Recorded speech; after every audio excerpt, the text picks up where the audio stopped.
All right, people, welcome back to the Slice, and we are at the quarterfinals time in Miami. I'm in a new location, kind of on the ground. Haven't made the official announcement yet, but spoiler alert, it's somewhere in Europe. So I've been going through the tournament. I've been able to watch a lot of the matches yesterday in the fourth round, which were absolutely packed with action.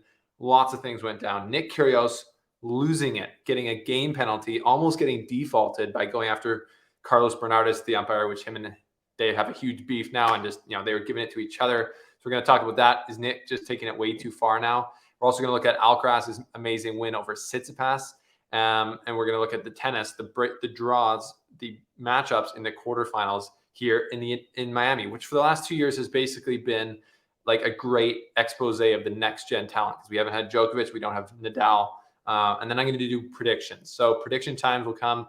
We'll see what mine pan out to be. But this is the Slice.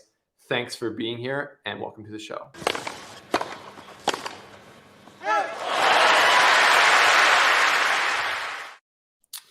All right, if you have not already, thanks for subscribing and liking the videos. It helps us out here. And also join the channel to support me and my travels over the next 6 months and our production of the different shows we do here on the Slice and all the business. I appreciate your guys' support. And I also appreciate the support of Go Sport, who is the official bag of the Slice. And they provide us with an amazing tennis bag that I use and a backpack that I'm using here in Europe to travel around. So they're legendary. Click the link below to shop their bags and do yourself a favor. So here's the rundown. I'm calling it the Slice Down. We got it right here. And we're going to go through, like I said, Kyrgios losing it. Medvedev still on track for number one. Alcaraz beating Stefanos. Miami QF matchups and prediction time. So without any further ado, let's get into it. Nick Kyrgios, as I said, lost it. He lost it on court. As you know, it's nothing new. A lot of us love the guy for how he plays, the way he even carries himself on court, just not taking it too seriously. And when he's playing good tennis, like he was last week in Indian Wells against Nadal, he's one of the best players in the world to watch. And I think he is one of the best players in the world when he's focused. It's so many people I've heard are expressing their frustration. I've been like, dude, this is just going way too far. Like for years now, you've been getting after it with umpires. And it seems like when matches are going your way, things are cool. But when they're not going your way, when you're playing Jannik Sinner, who is just playing great and beat you and took the first set in a tight tie break, there's, something would bother him with the umpire. But if you were winning, probably wouldn't bother you as much. And now that you're losing, it's just blame the umpire. And he went, I think, way over the line. But Carlos Bernardes is a veteran umpire, and he can handle himself. And like with Shapovalov earlier in the year, he basically told him to beat it.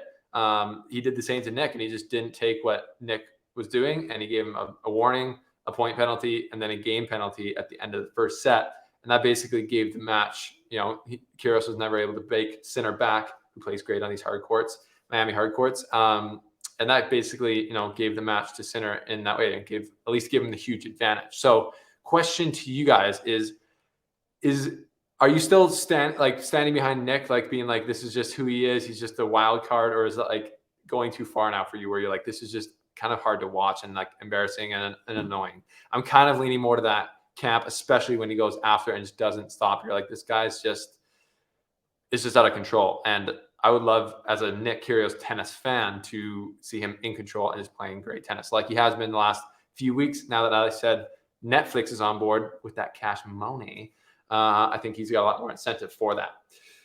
Medvedev still on track for number one. That was the big question coming in this week for me was, is Medvedev going to stand up to the task of making the semifinals at Miami, which would confirm him getting back to number one in the world, which he clearly cares about. He got there just super shortly before Novak took it back after he lost early in Indian Wells. And he had a tough ask against Jensen and Brooksby yesterday in the fourth round. Jensen playing amazing, and he started that match playing amazing. It was unbelievable to watch the two guys, both with interesting forms, to say the least, but beautiful like games, duke it out baseline to baseline in that game. And when in that first set, especially, and when it was going baseline to baseline, it was amazing to me that Jensen almost had the upper hand. He could outlast Medvedev when Medvedev's classically just outlasted players from both sides Jensen was able to stay with him and then come forward when he needed to. And just, he was playing like perfect tennis. Medvedev found a way to get the break back there and then broke to win the set. And I haven't seen Medvedev that pumped up in a while. He wasn't even that pumped up, getting through to the final of Australia. I feel like Medvedev's really feeling that pressure of trying to get back to number one, and he knew that Jensen was a serious threat to his goal in that. So I was impressed by Medvedev's level. He raised it, and then he just absolutely blew Jensen out of the water in the second set. So that's huge for Medvedev and his quest to get the number one ranking in the world back. On to another young guy. These are all young guys, and it's all amazing to watch. Carlos Alcaraz beats Stefanos Tsitsipas again. Obviously, he beat him at the U.S. Open last year. It's kind of like a really, I'm here to play. I asked Alcaraz last year in a press conference, everyone says he's like the young Rafa. He loves clay. He told me he actually loves quicker surfaces more. So he loves a faster court like Miami, which is like medium fast. I've heard he loves that. So this is like his optimal game. And if you like quicker courts are not Stefanos's favorite. He's actually, I would say he's better on clay than hard court, and he's definitely better than Carlos on clay so far. So tough loss for Tsitsipas. He was up in the first set, and he kind of gave it away. Tsitsipas hasn't had the greatest year so far. He's come off that injury and he's not really got back to the top of his game. But for him, the clay season's, that's next stop Monte Carlo, which I will be there hopefully. And he's going to be fine. But Carlos, man, you just can't overstate how awesome this kid is. He can hit the ball so hard. We said it before. And he's got no weaknesses. That's what I noticed. His backhand is absolute money. Tsitsipas likes to run around his backhand and hit forehands. Carlos knew that. So he would go into his backhand, let Stefanos run around forehands, and they would just crack a backhand up the line. And Stefanos is on the defense, on the run, or a clean winner for Carlos. So Carlos is so smart. He's got all the weapons. He's got a great serve, amazing forehand, obviously. Backhand, super solid. And he's one of the most athletic people in tennis, fastest players in tennis, for sure. So could Carlos win this tournament? I think possible, very possible. Okay, and that brings us to the Miami matchups. Quicker, now moving even further to the left, we have the quarterfinal matchups here. Beautiful matchups. Medvedev, Hurkacz on the top, 2-1 head-to-head for Medvedev. And this is a danger match. This is the last danger match for Medvedev. Like, to remind you, if he gets to the semifinals, he gets to be number one again. Hubert Hurkacz won this title last year. He's the defending champ. Let's not forget that. And I think, if I can remember correctly, Hurkacz beat Medvedev on the way to winning that final. So this is a huge challenge for Medvedev. It's a huge opportunity for Hurkacz again, who's going to be like, put some respect on my name. I'm the defending champion here. I don't care if I'm not the number one seed. So Medvedev he'll be locked in, but I'm interested to see how he responds to the pressure of having to beat Hurkacz with the memories from last year to then clinch number one again. Because if he doesn't do that, he goes into clay and having to get number one on clay, which is actually kind of good for him because he doesn't have any points to defend. But you know what I'm saying. He'd love to get it done here and obviously wants to win. So that's a huge match. I am leaning Medvedev. I like him on this court, and I think he's stepping up to the task. We saw him be very mentally strong in the last match against Jensen.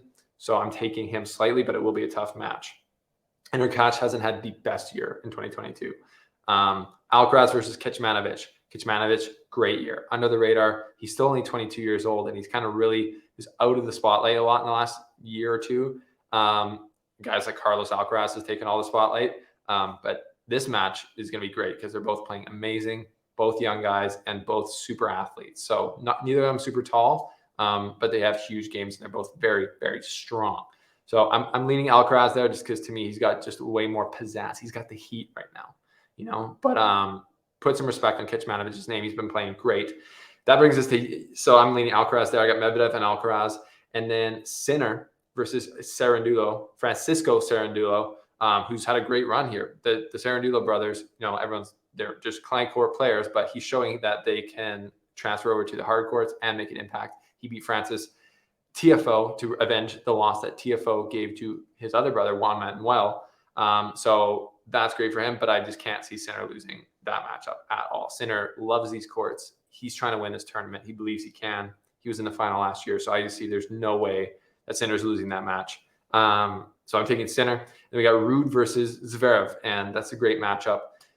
Zverev, though, looked very good in his last match, beating, it's escaping me now who he beat, but it's Thanasi Kokkinakis, friend of the show. Zverev looked very good, just huge, standing closer to the baseline, being aggressive, and he said he's feeling the ball well. So I'm taking Zverev against Ruud, who's going to go in the clay now, looking to probably defend a lot of points, but also make moves again, and probably really go for Roland Garros. So I'm taking Medvedev, Alcaraz, Sinner, and Zverev. That's my predictions for the quarterfinals. Predictions to win. That's going to have to stay for the next video.